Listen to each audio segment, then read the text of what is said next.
Quem é Jesus para você? Para muitos, Jesus é um sábio mestre, um homem iluminado, portador de belas palavras. Para outros tantos, Jesus é um operador de milagres, um homem que realizou feitos extraordinários, transformou a água em vinho, fez com que paralíticos voltassem a andar, cegos voltassem a enxergar. Para muitos, Jesus foi um líder revolucionário, alguém que tentou dar um golpe no Império Romano, promovendo a liberdade dos judeus. Para outros tantos também, Jesus é um impostor, um farsante, algo que foi criado e maquinado pela Igreja Católica de Roma. Quem é Jesus para você? Note que essa é uma das mais importantes perguntas do cristianismo. Você pode crer no Jesus como personagem da história, mas eu quero lhe afirmar que mesmo crendo em Jesus apenas como personagem da história, tal crença não é suficiente para a sua salvação. Você pode crer em Jesus como personagem da história e mesmo assim ir para o inferno e estar condenado ao sofrimento eterno. Você pode estar na igreja, pode ouvir falar sobre Jesus, mas se você não tiver a compreensão exata de quem é Jesus, se você não tiver a resposta a essa pergunta à luz da Bíblia, você pode estar perdido e pode também estar condenado. Nós precisamos definir Jesus não à luz das nossas próprias experiências ou à luz das nossas próprias convicções, mas nós precisamos definir a Jesus, conhecer a Jesus e responder a essa tão importante pergunta: quem é Jesus? À luz da palavra do Senhor. Nós essa noite, meus amados irmãos, à luz do texto que acabamos de ler, pretendemos aqui responder quem é Jesus. Em primeiro lugar, o texto nos mostra, à luz do versículo 18, por favor acompanhe na sua Bíblia, que Ele é o cabeça da igreja. Jesus, Ele é o cabeça da igreja. Nós dessa noite temos algumas pessoas que nos visitam e, como eu já disse anteriormente, mais uma vez reforço, sejam bem-vindos em nome do Senhor Jesus. É uma alegria tê-los aqui. Uma igreja verdadeira, e talvez você nessa noite esteja à procura de uma, se caracteriza pelo fato de ser Cristo o cabeça dela, ser Cristo o Senhor dela. E Cristo, à luz desse texto, Ele é o cabeça da igreja, Ele é o que dirige a igreja. Qualquer instituição que se diz religiosa, cujo nome do seu líder, do seu fundador, aparece mais do que o nome de Cristo, esta é uma falsa igreja. Convém que Cristo seja exaltado, convém que o nome de Cristo seja erguido nesse lugar. A igreja, ela tem a missão gloriosa de elevar o nome de Cristo, de promover a glória de Cristo e declarar em alto e bom som que Cristo, Ele é o Senhor da igreja. O movimento reformado, surgido no século XVI, se levantou para dizer que não era o bispo de Roma o cabeça da igreja, mas que Cristo Jesus verdadeiramente, Ele é o sumo pontífice, Ele é o cabeça da igreja. E quando nós afirmamos, meus amados irmãos, que Cristo é o cabeça da igreja, duas verdades estão implícitas à luz de tal declaração. Primeiro, que Cristo é a sabedoria da igreja. A sabedoria da igreja não pertence ao homem, não é algo que vem à mente do pastor, mas a sabedoria da igreja é Cristo Jesus, o entendimento da igreja é Cristo Jesus. Dele, Cristo Jesus, vem a mensagem que eu e você precisamos ouvir. Qualquer pregação que fuja a esta verdade, qualquer pregação que anule a voz de Cristo, é uma falsa pregação, é uma pregação impostora e mentirosa. É de suma importância que todos nós entendamos que aqui estamos porque desejamos ouvir a voz do cabeça dessa igreja. do Senhor desta igreja, do líder desta igreja. E o líder desta igreja é Cristo Jesus. Quando afirmamos que Cristo é o cabeça da igreja, afirmamos que Ele é a sabedoria desta igreja. Mas também afirmamos, meus amados irmãos, à luz dessa expressão, que Cristo é o cabeça da igreja, que é Cristo quem dá direção à igreja. Para onde vamos? Quais são as nossas escolhas? O que deve pautar as nossas decisões a cada dia? Eu e você precisamos ouvir a voz de Cristo Jesus. É Ele quem nos oferece direção, é Ele quem nos mostra o rumo certo a seguir. Não sabe para onde ir, não sabe o que fazer no casamento, não sabe como se portar no emprego? Leia a Bíblia, peça para que o Espírito Santo de Deus ilumine o seu coração, fale ao seu coração para que você compreenda a vontade de Cristo Jesus para a sua vida, porque Ele é o cabeça da igreja.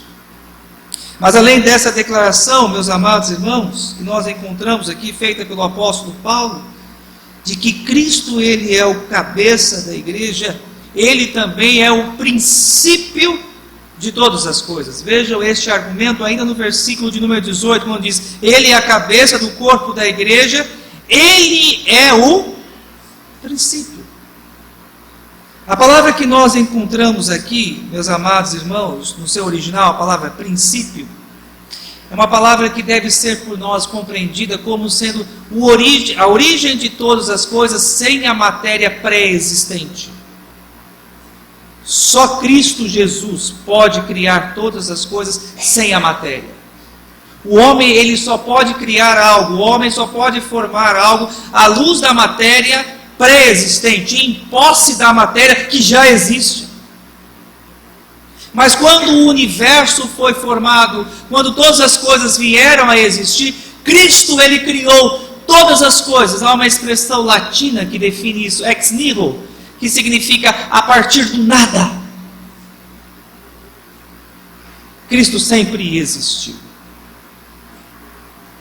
Só Cristo é eterno. Nossa eternidade, meus amados irmãos, ela é parcial. Um termo que se usa é ode eterna. O homem, ele passa a existir, mas não terá fim. Somente Cristo tem a plena eternidade. A partir dele, todas as coisas vieram a existir. Ele é a fonte de todas as coisas. Paulo faz essa declaração porque alguns na igreja de Colossos estavam afirmando que Cristo, ele veio a existir a partir da vontade do Pai. A igreja, ela sustenta a doutrina da Trindade. Cultuamos a um único Deus que subsiste em três pessoas: o Pai, o Filho e o Espírito Santo. Deus trino é eterno. Cristo é eterno. Ele sempre existiu. E à luz dessa verdade, meus amados irmãos, nós podemos declarar três coisas importantes. Primeiro, relembra você nessa noite que o universo é uma iniciativa de Cristo. Só existe todas as coisas, o homem só foi formado por iniciativa do Filho, da pessoa gloriosa, do nosso Redentor, Cristo Jesus. Segunda verdade que eu vos afirmo, que o universo, ele foi formado por Cristo, ele é um projeto de Cristo, além de ser iniciativa dele, ele construiu, ele formou, ele elaborou todas as coisas. E por último, ele é o executor também dessa gloriosa obra. Ele iniciou, ele desenhou e ele executou todas as coisas. Por isso Cristo Jesus, ele é digno de toda a adoração e de todo louvor. Porque tudo que está à nossa volta foi criado por ele, não somente criado por ele, mas também nós sabemos, à luz das mensagens anteriores que vimos, que ele é o mantenedor da vida. Se respiramos, se nos movemos, se existimos, se pensamos, o fazemos porque Cristo Jesus tem nos sustentado. Todo fôlego de vida existe pela vontade da pessoa gloriosa de Cristo Jesus. Ele é o princípio de todas as coisas, Ele é a fonte criadora de todas as coisas, e todas as coisas existem segundo a sua vontade. Por isso Ele é digno de nossa adoração.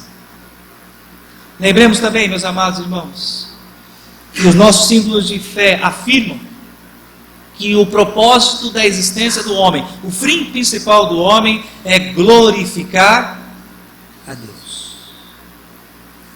E quando afirmamos glorificar a Deus, não somente ao Pai, mas ao Filho e ao Espírito Santo também. E não somente glorificar ao Filho, mas também termos plena alegria, plena satisfação na pessoa de Cristo Jesus. Trago à sua memória o Salmo de número 23, que da coleção do Saltério provavelmente é o salmo mais conhecido. O Senhor é meu pastor e nada me faltará. Esse texto não é uma declaração positivista, no sentido de que, a partir do momento que cremos em Cristo Jesus, todos os nossos problemas são solucionados, não existe mais dificuldades, não existe mais problemas, numa simples declaração de fé, tudo há de ser resolvido. Não é essa a proposta do texto, não é essa a mensagem do Salmo. Mas o Salmo nos ensina que, mesmo que nos falte todas as coisas, mesmo que estejamos cercados por inimigos, mesmo que atravessemos o vale da sombra da morte, pelo fato de termos Cristo como nosso pastor, nada mais nós precisamos, nós temos tudo que nos é suficiente. Quem tem Cristo tem tudo. Quem tem Jesus como seu pastor não precisa de mais nada. Ele é o princípio de todas as coisas, Ele é a fonte de todas as coisas. Mas não somente isso, à luz ainda do versículo 18, amados irmãos, eu chamo a sua atenção quando o apóstolo Paulo diz que ele é o primogênito entre os mortos. E nós precisamos aqui, meus amados irmãos, entendermos o termo primogênito de forma correta. Pois quando Paulo faz uso do termo primogênito, ele não está fazendo alusão ao tempo, a uma data de existência. Mas o termo primogênito é um título de honra, é um título de exaltação. O que Paulo está afirmando aqui, que Cristo Jesus, Ele é o mais importante dentre todos aqueles que um dia ressuscitarão. Ele já ressuscitou dentre os mortos. E porque Ele ressuscitou, nós sabemos que um dia nós também haveremos de ressuscitar. Mas de todos aqueles que creem, ricos e poderosos, nobres e reis, dentre todos esses que creem em seu nome, aquele que é o mais importante de todos é Cristo Jesus. Ele é o primogênito dentre os mortos, e Ele ressuscitou dentre os mortos, cumprindo a sua própria palavra. No Evangelho de João, capítulo 11, versículos 25 e 26, João 11, 25 e 26, o próprio Senhor Jesus faz a seguinte afirmação: eu sou a ressurreição e a vida. Quem crê em mim, ainda que morra, viverá. E todo que vive e crê em mim não morrerá eternamente. Crês isto? Lembrando aquilo que eu disse no início da mensagem. É o conhecimento correto de Cristo que nos assegura a ressurreição. Não é somente crer no Cristo histórico, um personagem que existiu, que há de nos assegurar, de nos garantir a nossa ressurreição dentre os mortos. Mas é crer nesse Cristo que venceu a morte, que no terceiro dia Ele ressuscitou. É crer nesse Cristo o Messias, o Deus encarnado, o princípio de todas as coisas, é crer nesse Cristo que é o cabeça da igreja. Essa declaração é que nos garante a ressurreição e a vida eterna. Quarta verdade que nós encontramos acerca de Cristo Jesus: Ele é a primazia de todas as coisas, ao ressuscitar dentre os mortos. O texto, versículo 18, diz que Ele o fez para ter a primazia entre todas as coisas. E essa é uma declaração um tanto quanto controversa, porque num primeiro momento nós podemos pensar que Cristo, outrora a sua ressurreição, Ele não tinha domínio sobre todas as coisas. Mas o que eu e você precisamos entender é que foi necessário o seu sacrifício, foi necessária a sua obra completa e principalmente a sua ressurreição, para que o maior inimigo do homem fosse derrotado. E esse inimigo só foi derrotado quando Cristo, ao terceiro dia, Ele ressuscitou. E quando esse inimigo foi derrotado, Cristo teve assim então a primazia de todas as coisas, pois Ele pôs sobre os seus pés esse último inimigo. E qual é este inimigo que foi derrotado? A sua ressurreição. Em 1 Coríntios capítulo 15, versículos 25 e 27. 1 Coríntios 15, 25 e 27. A palavra do Senhor revela-nos qual é esse inimigo. Versículo 26. O último inimigo a ser destruído é a morte. Porque todas as coisas chegou debaixo dos pés. E quando diz que todas as coisas lhe estão sujeitas, certamente exclui aquele que tudo lhe subordinou. Quando Cristo ressuscitou dentre os mortos, a morte foi vencida. Por isso nós podemos nos dirigir a esse inimigo, que outrora era invencível, e dizer a este inimigo, a morte, que nós não tememos mais. Porque pelo fato de ter Cristo ressuscitado dentre os mortos, nós temos a certeza que um dia também nós ressuscitaremos. E estar com Cristo é incomparavelmente melhor. Por isso, quando temos a nossa fé alicerçada, firmada em Cristo Jesus, já não há mais o que temer, já não há mais aquilo que nos assuste, porque nós temos a plena convicção de que em Cristo Jesus nós somos mais do que vencedores. E eu aproveito aqui rapidamente o ensejo para fazer uma correção teológica. Talvez você possa ter em mente esse pequeno desvio. Algumas pessoas fazem a seguinte declaração: em todas as coisas somos mais do que vencedores. Mas o contexto dessa passagem deve nos levar à compreensão de que quando encontramos tal afirmação, o escritor sagrado tem como propósito nos mostrar que Satanás ele já foi derrotado, que a morte já foi derrotada, e que nós temos a vida eterna. É nesse sentido que nós somos mais do que vencedores. Eu aproveitei para fazer tal afirmação, porque talvez eu possa ter irmãos aqui de forma equivocada, pensa, que são cristãos derrotados porque não têm um bom emprego, porque são cristãos vencidos porque não têm uma casa boa. Eu quero dizer que a despeito da sua condição econômica, a despeito da sua condição social, ou até mesmo da sua condição física, pode ser que você esteja limitado até mesmo por algumas enfermidades, eu quero lhe dizer que nós somos mais do que vencedores. Por causa da obra atemporal, da obra eterna que Cristo realizou por nós, derrotando a morte, expondo Satanás, os principados e potestades, a vergonha à sombra da cruz. Por isso, meus amados irmãos, Ele é o primogênito entre os mortos, por isso Ele tem a primazia sobre todas as coisas. Em quinto lugar, o texto nos mostra que Jesus é a plenitude do universo. Versículo 19 diz: porque aprouve a Deus que nele Jesus, residisse ou habitasse toda a plenitude. Talvez você possa ler esse texto e perguntar: mas pastor,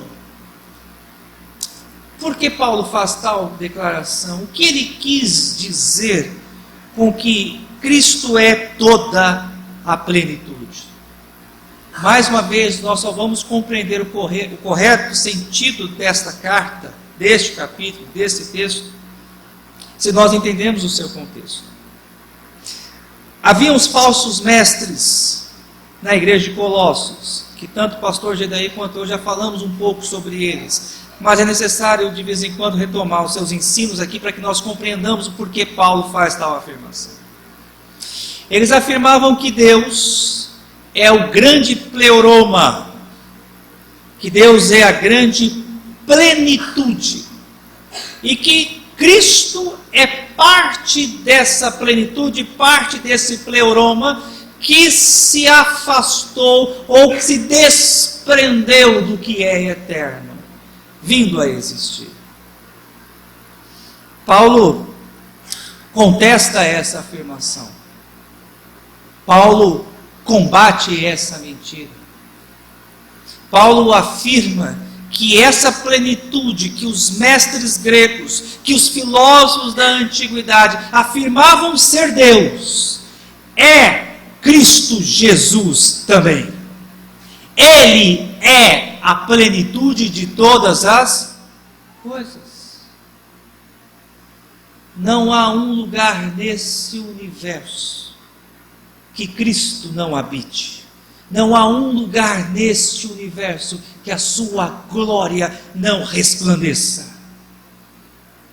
Em Cristo Jesus existe a plenitude de todas as coisas. E eu quero terminar, meus amados irmãos, a mensagem dessa noite, mostrando a vocês aquilo que este Jesus, o cabeça da igreja, o princípio de todas as coisas, a plenitude de todas as coisas, aquele que tem a primazia sobre todas as coisas, o primogênito dentre os mortos, o que ele tem para nos dar. Em primeiro lugar, o que Cristo tem para nos dar? Ele tem para nos dar a paz. Ele tem para nos dar a paz. Vejam vocês, por gentileza, o versículo de número 20.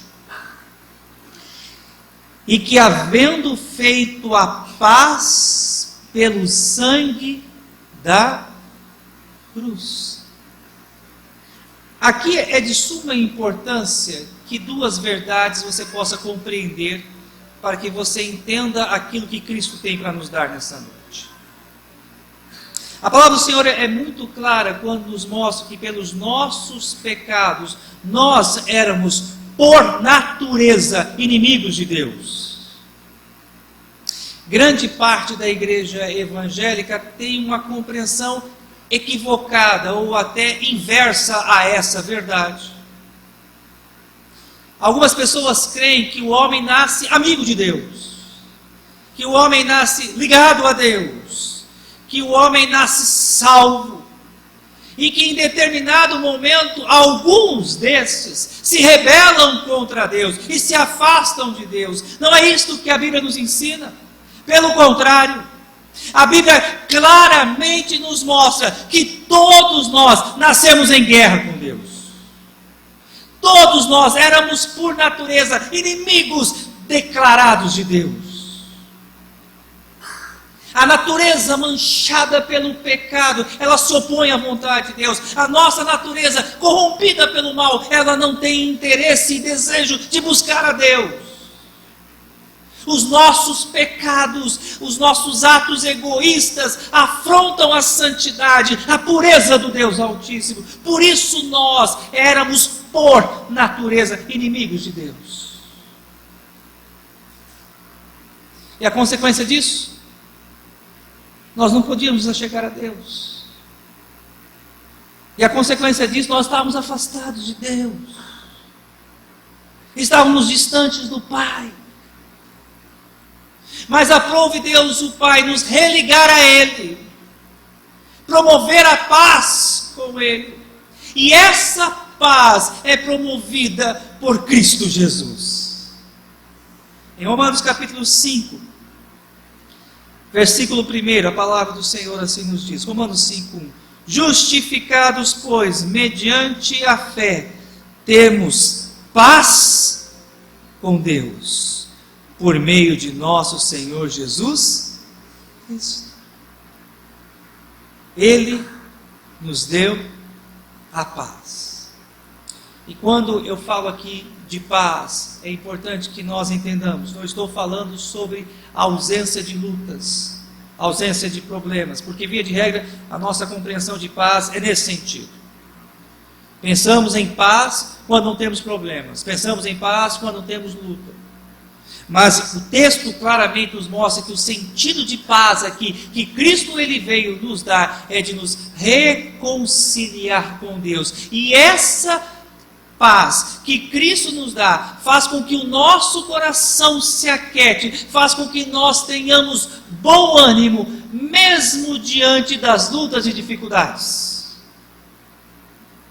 Como isso se aplica? Enfrentamos problemas, estamos sujeitos às vicissitudes da vida, mas sabemos que pelo fato de hoje, pela obra de Cristo, estarmos em paz com Deus, nós temos a plena consciência que nós não estamos sozinhos. Eu posso orar, e eu posso falar com Deus, e eu sei que Deus ele há de me ouvir, porque hoje, por causa do sangue de Cristo Jesus, eu estou em paz com Deus. Os meus pecados, que outrora afrontavam a santidade de Deus, foram perdoados pelo sangue de Jesus. Agora podemos adentrar a sala do trono, podemos ter uma audiência com o Rei do Universo, e não sermos mais expulsos da sua presença pelos nossos pecados, mas podemos estar com Ele, porque em Cristo Jesus fomos religados ao Pai. Daí há uma implicação, amados irmãos, de suma importância. Pessoas podem até ter boa, entre aspas, religião no aspecto moral. Porque existem várias religiões que são extremamente legalistas e impõem uma série de normas e costumes morais, e até os seguidores dessas religiões, eles possuem uma certa conduta moral irrepreensível. Mas o que eu quero destacar aos amados irmãos nessa noite, é que o simples fato de possuir uma religião moralista, não é suficiente para religar o homem a Deus. Nossa fé precisa estar centrada em Cristo, porque só em Cristo Jesus nós temos paz com Deus. O segundo benefício que Ele nos dá, além da paz, Ele nos dá a reconciliação. Vejam vocês, por gentileza, versículo 20 ainda, acompanhe na sua Bíblia. E que havendo feito a paz pelo sangue da sua cruz, por meio dele, reconciliasse consigo mesmo todas as coisas, quer sobre a terra, quer nos céus. Eu quero também, para fundamentar melhor o meu argumento, ler com os irmãos, e eu peço que vocês acompanhem, Romanos 5, de 10 a 11. Romanos 5, de 10 a 11. Romanos 5, de 10 a 11.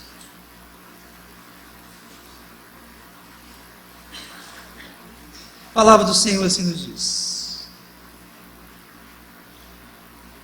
Porque se nós, quando inimigos, olha que interessante que Paulo fala, e ele fala da sua própria condição, ele era também o que? Inimigo de Deus.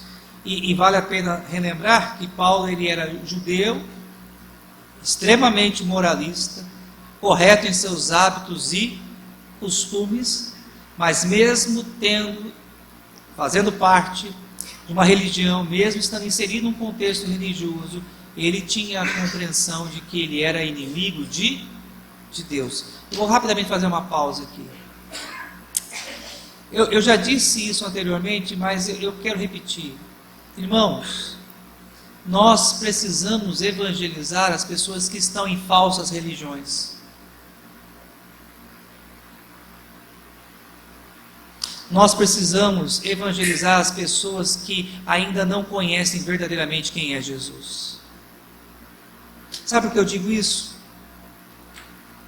Porque é muito comum a gente ouvir pessoas dentro das nossas próprias igrejas dizer o seguinte: pastor, eu estou tão feliz porque a minha família, meu vizinho, meu amigo, meu parente chegar, está indo para uma igreja. E aqui talvez eu jogue um balde de água fria em você. Porque dependendo da igreja não é grande vantagem. Eu não sei se você já conseguiu compreender isso ou conectar isso. Por exemplo, se o teu parente, se o teu amigo chegar, está indo a uma igreja porque ele está à procura de um milagre, ele pode estar dentro da igreja, mas o fato de ele procurar um milagre não dará a ele a vida eterna. Se você tem um parente que está indo na igreja porque está com medo de ir para o inferno, o fato dele ter medo de ir para o inferno não implica que ele vai ser salvo, porque a pessoa que tem medo de ir para o inferno não tem a vida eterna garantida. Você precisa crer em Cristo. Se o seu amigo está indo à igreja, se o seu parente chegar, está indo a uma igreja, porque ele está esperando a cura de alguém enfermo, porque ele está participando de uma corrente de prosperidade pela porta de um serviço, isso não implica que ele tenha a salvação e a vida eterna, e nem tampouco que ele está em paz com Deus ou que ele foi reconciliado. Para que haja paz com Deus, para que haja reconciliação, ele precisa crer corretamente em quem é Jesus. Continuando aqui o texto. Porque se nós, quando inimigos, fomos reconciliados com Deus, mediante a morte do seu Filho, muito mais já estando reconciliados, seremos salvos pela sua vida, e não apenas isso, mas também nos gloriamos em Deus, por nosso Senhor Jesus Cristo, por intermédio de quem recebemos agora a reconciliação. Em Cristo Jesus temos a paz. E em Cristo Jesus nós temos a reconciliação. Estamos reconciliados com Deus. Deus, Ele nos ouve. E não somente isso, a beleza da obra de Cristo é que por meio de Cristo Jesus, nós nos tornamos filhos de Deus. Nem todo homem é filho de Deus. Nem toda mulher é filho de Deus. Talvez você até fale assim: mas pastor, já não pode dizer isso no púlpito, porque isso não é politicamente correto. A minha preocupação não é com o politicamente correto, mas é com aquilo que a Bíblia nos ensina. É o que a Bíblia nos mostra o que é correto. E a Bíblia claramente nos mostra que a nossa filiação com Deus, a paz com Deus e a reconciliação se dá quando cremos em Cristo Jesus como nosso único e suficiente Salvador. Quem é Jesus para você?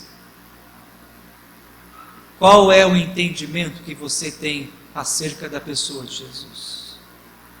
É o entendimento correto da pessoa de Jesus que nos dá a paz e que nos dá reconciliação. Termina aplicando, não pode faltar uma aplicação.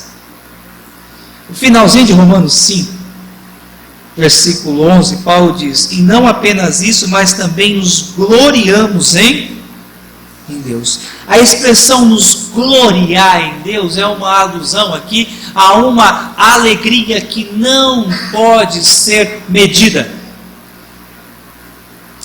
porque sabemos que a salvação não é mérito próprio, não é fruto do nosso esforço e trabalho, mas a salvação ela é uma obra gratuita realizada pelo Filho Cristo Jesus, quando nós cremos nele de todo o nosso coração. E a partir daí nós não nos gloriamos mais em nós, mas nós nos alegramos plenamente em Cristo Jesus por aquilo que ele tem feito em nossa vida. Saia daqui nessa noite, em nome do Senhor Jesus, alegre, feliz. Mesmo diante das lutas e dos problemas, você hoje está em paz com Deus por meio de Cristo Jesus. Mesmo diante das lutas e dos problemas, você nessa noite está reconciliado com Cristo Jesus, por meio da obra que Ele fez na cruz do Calvário por nós.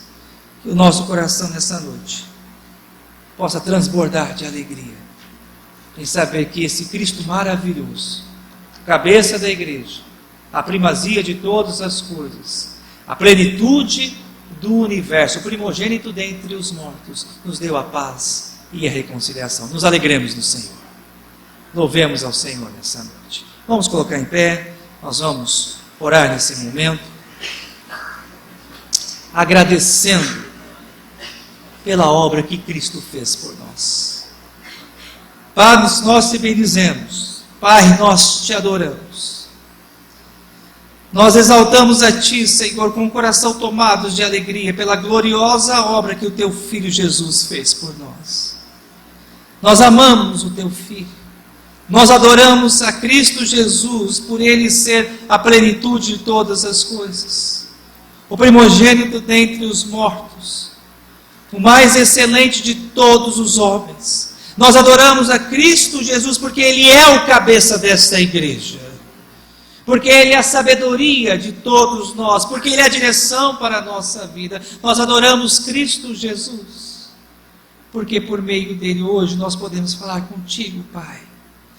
Não somos mais teus inimigos, Senhor, mas por causa do sangue bendito de Cristo Jesus, nós nessa noite estamos reconciliados, ó Pai. Recebe, Senhor, a nossa gratidão. Recebe, Senhor, todo louvor, toda honra e toda glória. Nós te adoramos, nós te exaltamos, em nome de Jesus. Amém.